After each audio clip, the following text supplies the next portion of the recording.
Bonjour, le grand entretien avec Gilles Bélissa, patron de GEDS que vous avez créé en 2015.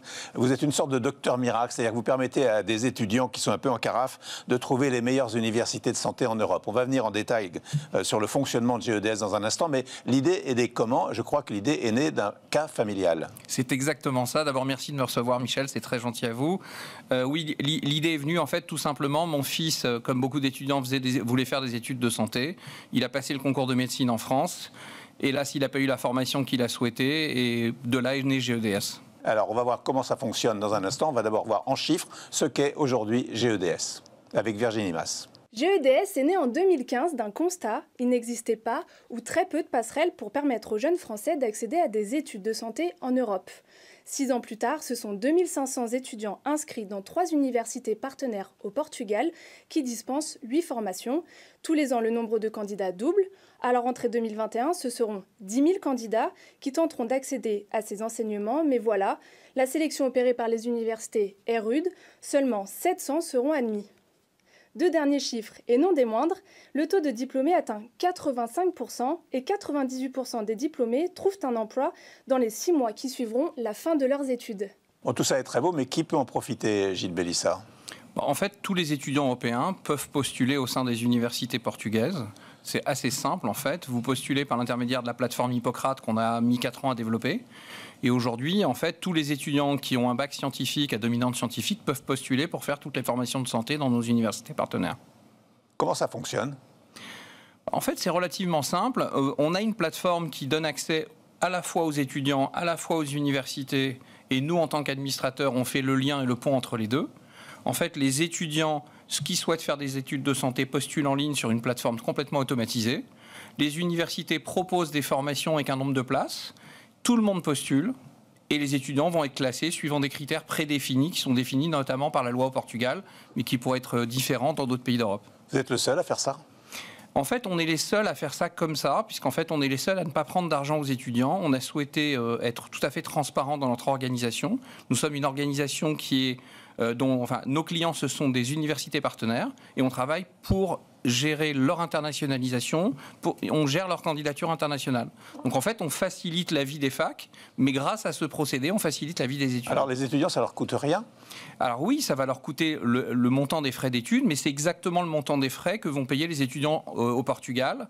Et les montants sont très raisonnables. Pourquoi? Parce qu'en fait, les universités sont toutes des coopératives ou des associations à but non lucratif. Donc c'est privé, mais c'est à but non lucratif. Comment gagnez-vous votre vie? En fait, comme organisme de conseil des universités, on est rémunéré simplement de 2 façons.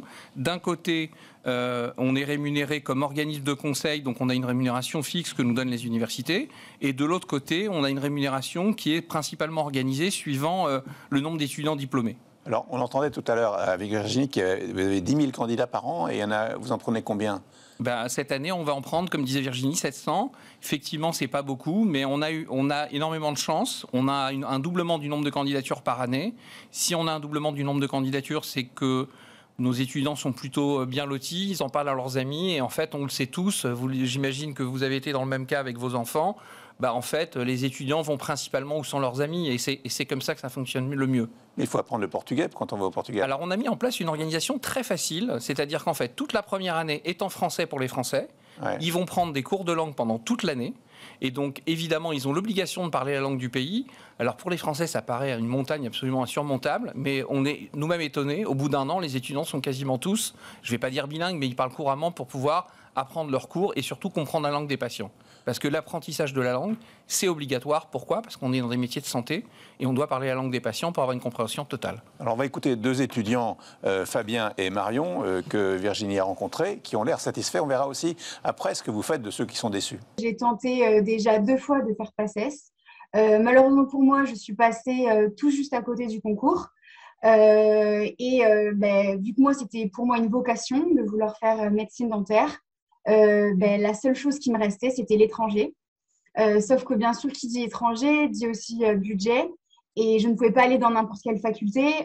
Quand on parle de l'Espagne, malheureusement, c'est très excessif et ce n'est pas accessible à tout le monde. Donc, c'est vrai que d'avoir le Portugal, pour moi, c'était une double chance parce que, notamment, c'était dans mes moyens, Mais en plus de ça, je vais pouvoir faire ce que je veux en fait. Donc c'est pour moi énorme. Et ça, c'est grâce au GEDS. GEDS est souvent à l'écoute. Par exemple, l'année dernière, pour les Français qui sont restés au Portugal quand il y a eu la période du Covid, c'est vrai qu'ils nous envoyaient régulièrement des messages pour savoir comment on allait, si on était bien confinés. Et après, ils nous ont aussi envoyé des masques. Voilà, ils sont vraiment à l'écoute. Et dès qu'on leur envoie un message, ils nous répondent rapidement et ils sont là, quoi.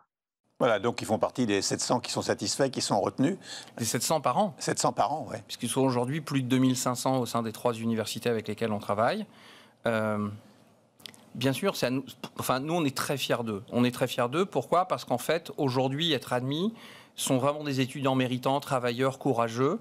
Et donc, on est fiers que des étudiants qui sont méritants, travailleurs, puissent faire la formation qu'ils souhaitent.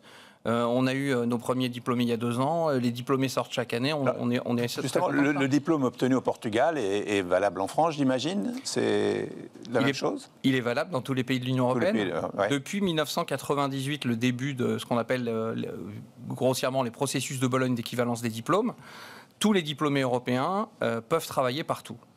La difficulté, c'est pas tellement de savoir seulement si mon diplôme est valable, mais savoir si je suis bien formé. Et c'est là où il y a un point vraiment déterminant et qui a fait qui fait notre spécificité, c'est qu'on met entre 6 mois et 1 an pour sélectionner une université. Et pourquoi on met tant de temps ? Parce qu'en fait, on veut s'assurer que les étudiants seront très bien formés. Quel est le taux de réussite ? 98%. Alors, le taux de réussite, une fois que vous êtes admis, c'est 85%. Globalement, le système portugais sélectionne énormément avant l'entrée.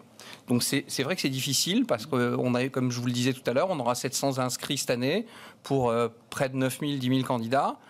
On est très dur à l'entrée, mais au moins on ne crée pas de déception. C'est-à-dire qu'on crée un peu... Si, il y en a 9 300 qui sont déçus. Évidemment, évidemment. Qu'en faites-vous des 9 300 déçus ? Ils peuvent revenir ou... Ils peuvent repostuler chaque année, il n'y a pas d'incompatibilité.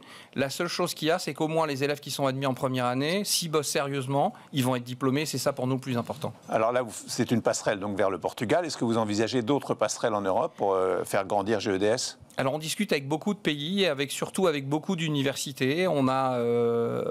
Comme je vous le disais, en fait, cette déception du nombre d'élèves qui ne sont pas admis, c'est très frustrant. On estime qu'on a la capacité d'avoir beaucoup plus d'étudiants de très bon niveau qui vont pouvoir être admis dans d'autres universités européennes. On discute, on échange, mais on ne signera de partenariat que si on est vraiment sûr que les étudiants y seront bien. Donc pour s'inscrire, comment on fait ? On postule en ligne sur la plateforme hippocrate.io. C'est totalement gratuit. Vous avez sous 3 jours la réponse d'admissibilité. Et si jamais vous souhaitez aller plus loin, vous postulez en renvoyant des dossiers authentiques, entre guillemets, et on va vous convoquer aux entretiens. Vous paierez les frais de candidature des universités, mais au même titre que les étudiants locaux vont payer les frais de candidature. Est-ce que vous avez envie de développer ce modèle dans d'autres pays européens ? Alors oui, comme je vous le disais à l'instant, on a beaucoup de pays qui s'intéressent à GEDS. En fait, on est un facilitateur et on est surtout un accélérateur. Donc, on a permis aux universités avec lesquelles on bosse de devenir des vraies universités internationales. Et ce qui est vraiment intéressant, c'est que les universités, plus elles deviennent internationales, plus elles sont demandées par les locaux. Ouais.